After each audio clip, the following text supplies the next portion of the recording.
কথায় আছে বয়সটা একটা সংখ্যা মাত্র, তবে সবার জন্য নয়, কারো কারো ক্ষেত্রে এটা বলাই যায়। আর সে দলে আছেন জীবনমুখী গানের কিংবদন্তি শিল্পী কবির সুমন।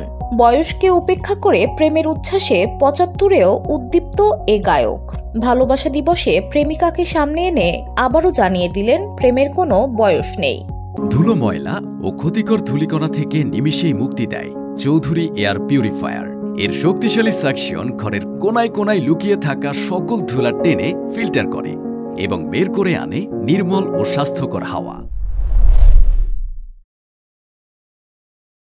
শুক্রবার ১৪ ফেব্রুয়ারি ফাল্গুনের সকালে নিজের ফেসবুক অ্যাকাউন্টে একটি ছবি পোস্ট করেন তিনি। ছবিতে দেখা যায় সেলফি তুলেছেন এক নারী, আর পেছনে দাঁড়িয়ে কাঁধে হাত রেখে মুগ্ধ নয়নে তাকিয়ে আছেন কবির সুমন। ছবির ক্যাপশনে তিনি লেখেন, আমাদের ভালোবাসা দিবস। ছবির নারীটি সৌমি বসু মল্লিক। কবির সুমনের এ পোস্টের উত্তরে তিনি লেখেন, আমি তোমায় ভালোবাসি। এরপর থেকে এই যুগলকে শুভেচ্ছায় ভাসাচ্ছেন অনুরাগীরা। শুভেচ্ছা জানিয়েছেন বাংলাদেশি গায়ক আসিফ আকবরও।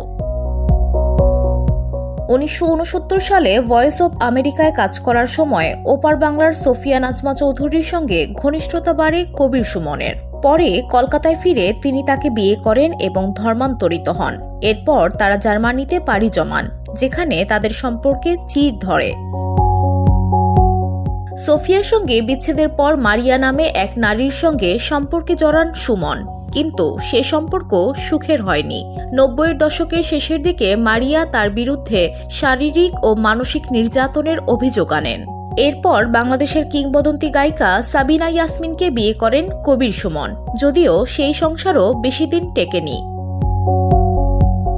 ১৯৯২ সালে তোমাকে চাই অ্যালবামের মাধ্যমে বাংলা সঙ্গীত জগতে নতুন ধারা প্রবর্তন করেন কবির সুমন।